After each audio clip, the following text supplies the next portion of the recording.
Çekir kalbim ağır derdi, üzüm gülmezmiş. Darıksam da yorulsam da kader böyleymiş.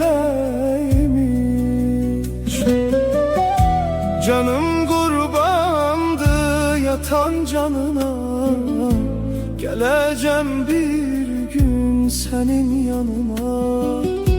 Oyan dön gel bak benim halıma, keder hasret gem çıkıp yoluma.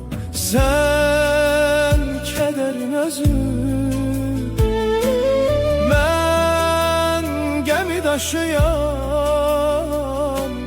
de nece dözeceğim.